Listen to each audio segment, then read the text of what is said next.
अरे बहुत सतावता ए राजा कि चैत के लहर को कि बहुत सतावता कि चढ़ाली जवानिया में हरे अगिया लगावता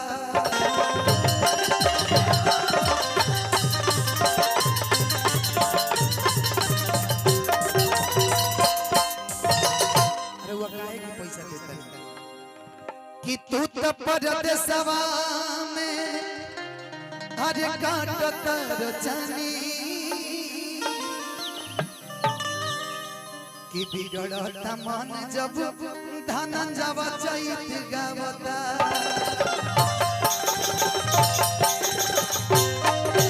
ए राजा कि घाम लगत राजा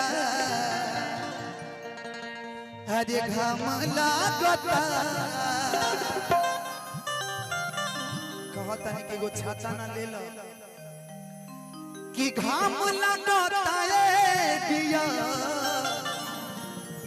कि घाम लागता कि तू तो कि पहरा में करे कि तू तो हरे बहरा में करे लाया चैत में हमारा घाम लागता लेकिन ना निकली होने तंत्र में जो साइड कर दिया कि बलम जी आ जाइता आ जाइता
कि तू तो कि बहरा में करे लाया देखिए अगर हम पकड़ो तनी चैत के मौसम बड़ा खतरनाक है मिजाज में गरम हो जाला बहरा जे मरद होइए न सोचिए चैतवा में घरे चल जाओ चैत के जाड़ खाली हाड़ में लागेला कि तू तो बहरा में करे लाया तू तो बहरा में करे लाया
मोर बिगाड़ देता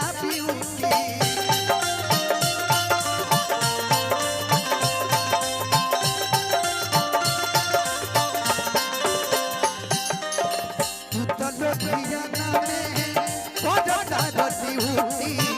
पछुआ के हवा मोर बिगाड़ देता ब्यूटी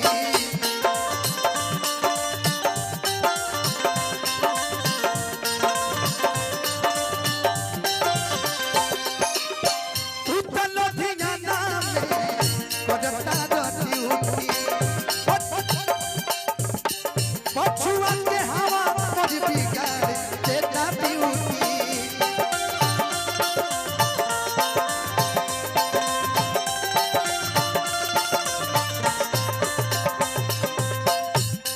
प्रीति जी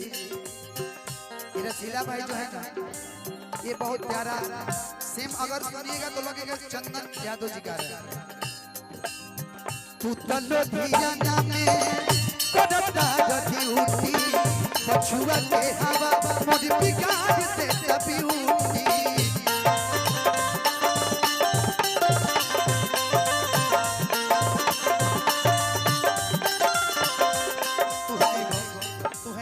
सटक नहीं के तू समझत नहीं हमरा बात के तू तनी हेने आवो तू तनी कूद के हमरा ऊपर आइबो कूद के आवो कूद के ऊपर आवो हमरा लगे कोन ऊपर हई पे कूद के पकड़ ल पगला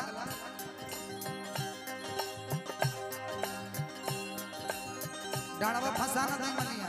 फसाओ एंगा फसइबो देखो के का फसाओ पकड़ तो भैया हमरा के पकड़ो बरुआ हम लगता ये राजा हम लगता ये राजा हम लगता कि घरवा रही तो तब तक के दे दया घरवा रही तो तब तक के दे दया करे दे काम हम लगता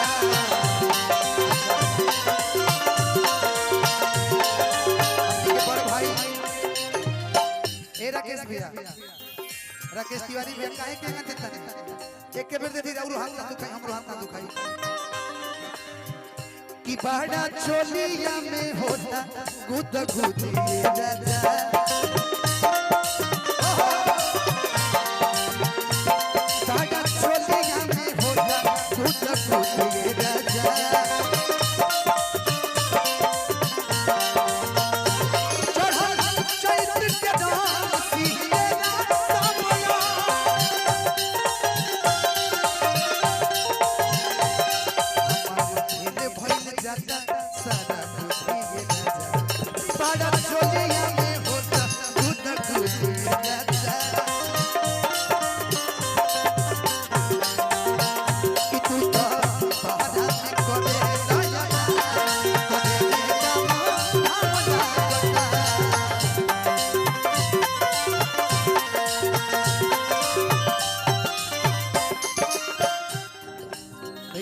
थोड़ा सा कैमरा से आप आगे रहिए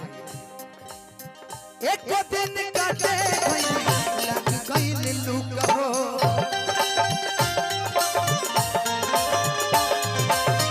देहिया के साथ साथ जो बनो गई सुख हो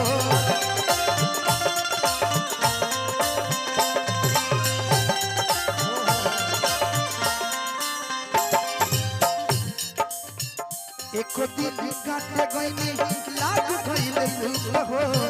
देहिया के साथ साथ जो बनो गई सुख हो हे प्रभु रुको तू मरलू हमरा साफ साफ पता चलता मुझे साफ साफ पता चल रहा है अब बता दी कि खोल के दिखा दी हम तो कहते हैं साफ साफ पता चल रहा है आज बहुत प्यारी लग रही हो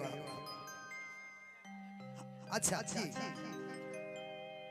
कि देहिया के साथे साथे हर जोगनो कोई सुख हो कि घाम लगता है दिया हर घाम लगता